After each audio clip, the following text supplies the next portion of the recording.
Governor Newsom speaking for just about an hour in his final State of the State address, delivering it live.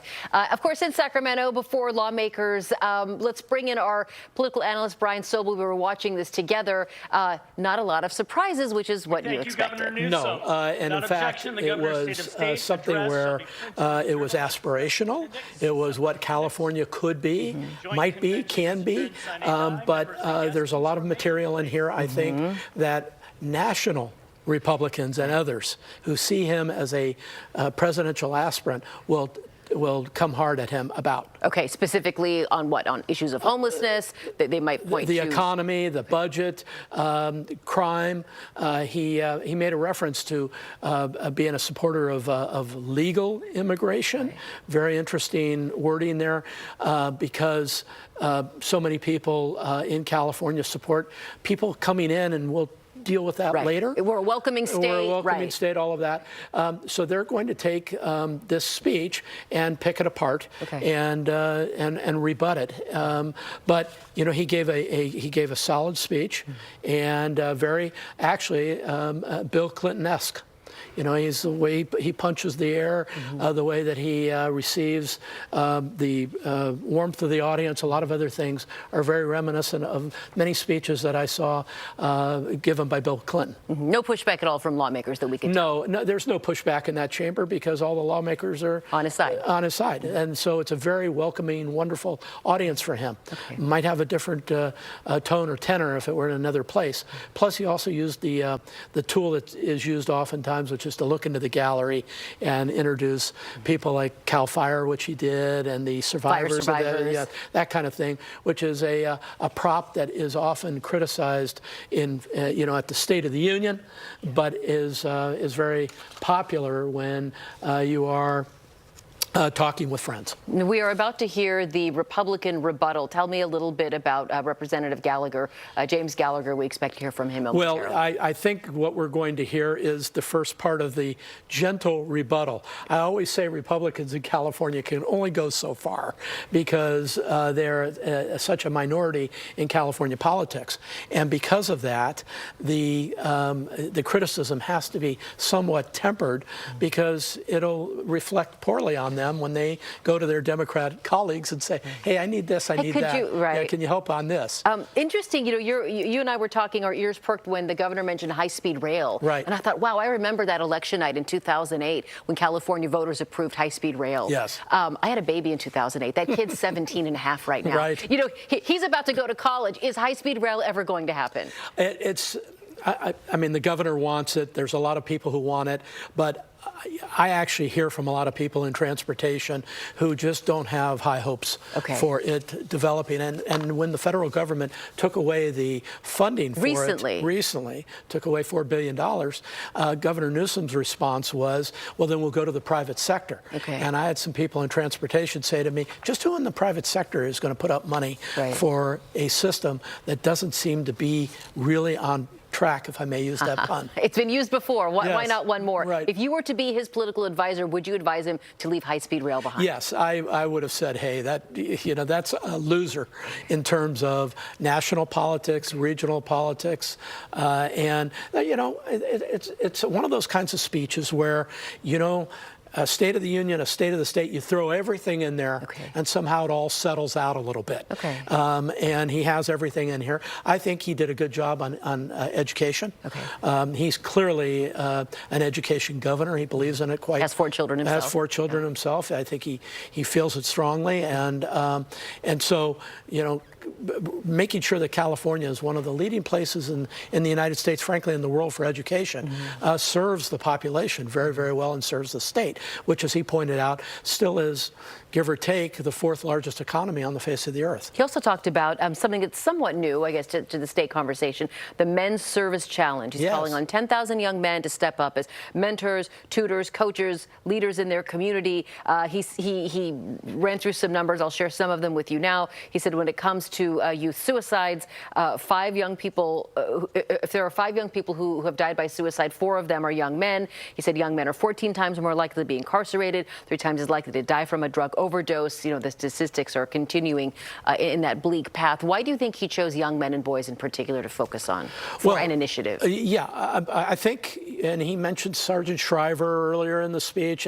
I think he's been looking at national models, you know, the service corps, as a way of getting young men who are, as he says, highly likely in some cases to be incarcerated, to get them on a different path.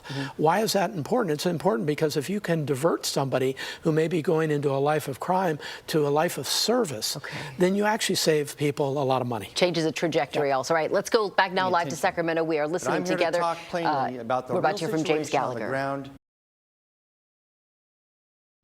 All right, we call this technical difficulties. It happens in newscasts. It happens in Republican rebuttals to the State of the State address. So let's at least sort of listen and look back a little bit on what Brian Jones, Republican leader from San Diego County, had to say right out of the gate. He called the governor's State of the State address a campaign stump speech, Brian. Right. And I think that's going to be reflected nationally for pundits who are looking at it.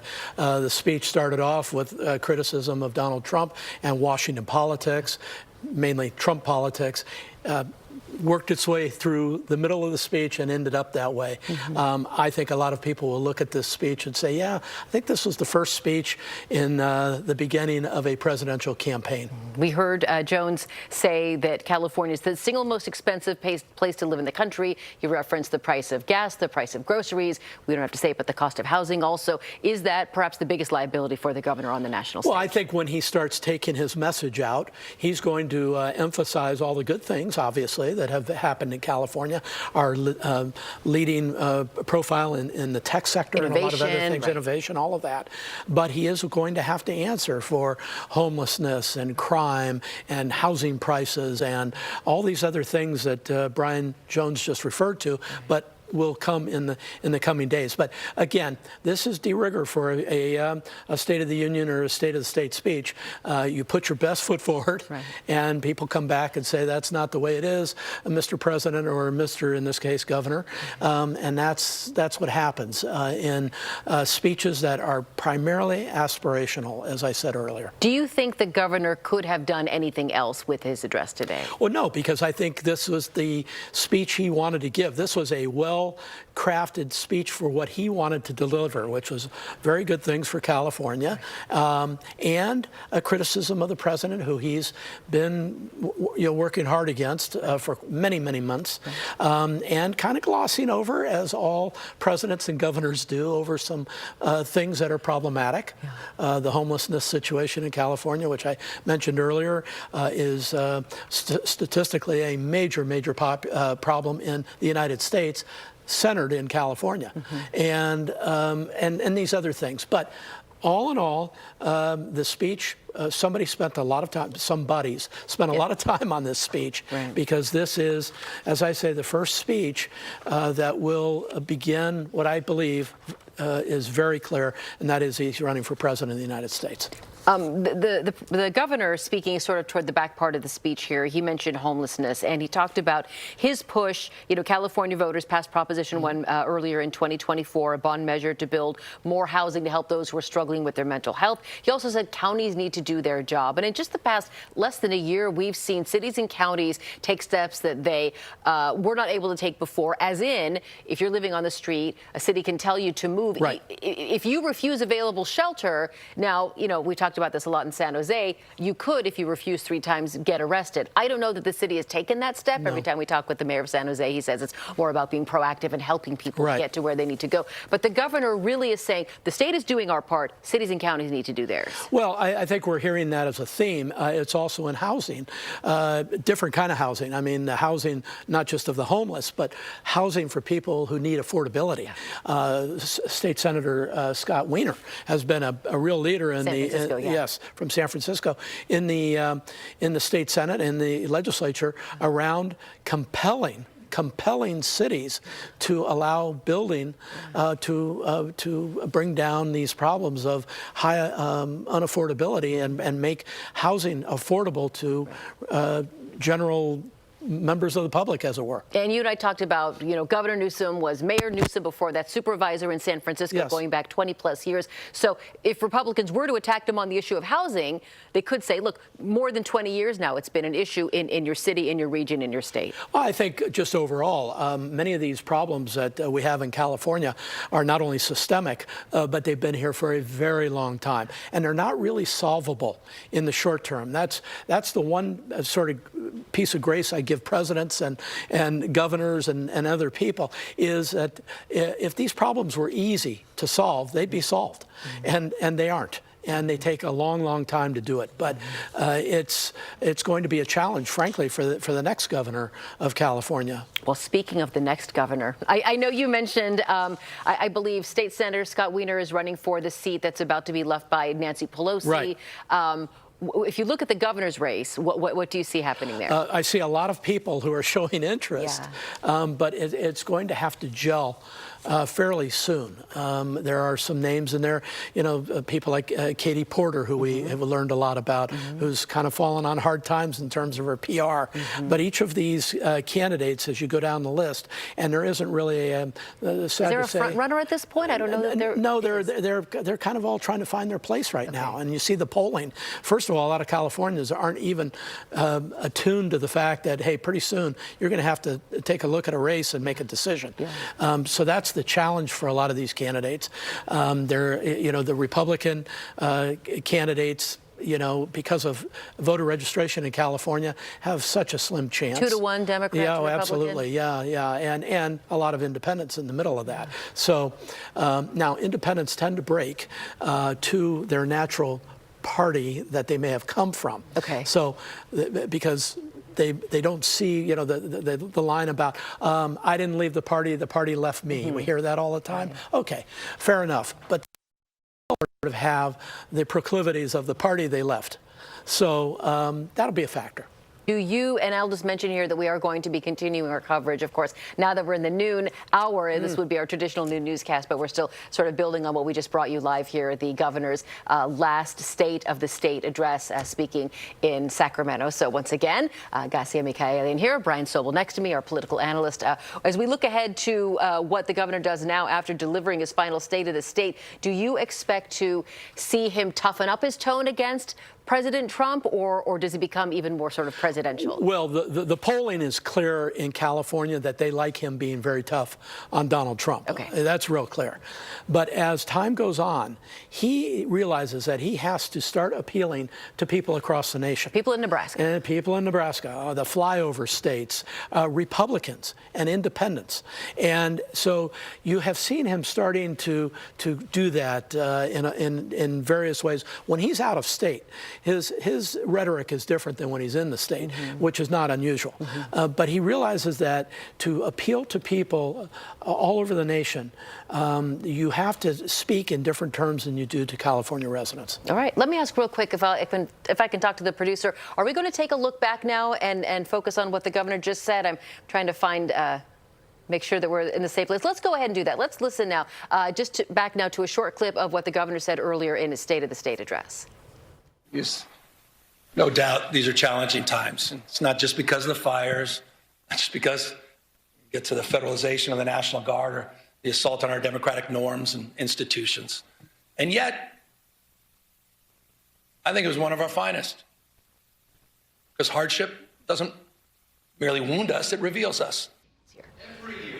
Listening here to the governor's, looking back on what has just been, it was, I think, just yesterday, maybe the day before, we marked the 1 year since the start of those terrible, deadly, destructive wildfires in Southern California. We heard the governor say that those fires broke out in the middle of winter. Communities devastated, people still reeling. He is delivering this after quite a year in our state. Oh, it's been immigration enforcement absolutely. in the Southland. I mean, it's been a very, very rough year for the state of California in terms of natural disaster, and depending on where you are in the political spectrum, with immigration and people coming into the United States and what the federal government thinks it ought to be doing about that. But setting those very important subjects aside, California, with 38 million people, has about 38 million problems. And the governor is left to try to corral those with public policy, along with the legislature, of course, and try to work on the most pressing problems. And so the pressing problems still devolve to homelessness. Yeah. Crime, Economy, the economy, and lots of other things. So a lot of what you see in a speech like this is window dressing. I mean, he's saying, I am the governor of all the people and all the problems, and let me tell you what's going really, really well.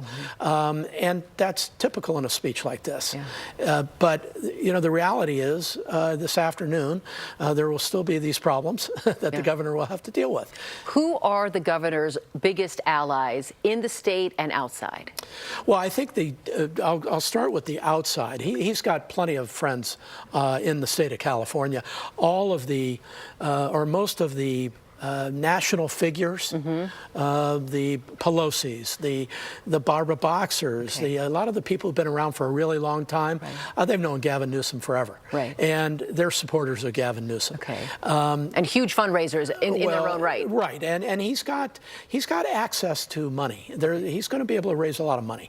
But nationally, his work is going to be getting back to these various states, meeting with the leaders in these states, campaigning for them, explaining how he can help them if he's president of the United States. And so he's got a lot on his agenda. I think, and I'm certainly not advising him, but I would think sooner than later, as soon as his time is done with governor, almost immediately, I would think he's got to announce that he's running for president, because he has to get out in front of, Garcia, what's going to be a lot of people who are going to be vying for the Democrat nomination. All right, we're about to hear from some lawmakers. They kind of, get together, they all speak in a gaggle. So when they start talking, we'll bring that to you live. Of course, looking back here, as I was around 10:30, just past 10:30, the governor started speaking his final State of the State address here in California. If we're ready to hear from the lawmakers, is that what I'm hearing? Let's go ahead and listen again to lawmakers in Sacramento now for the first time, sort of reaction to what we just heard.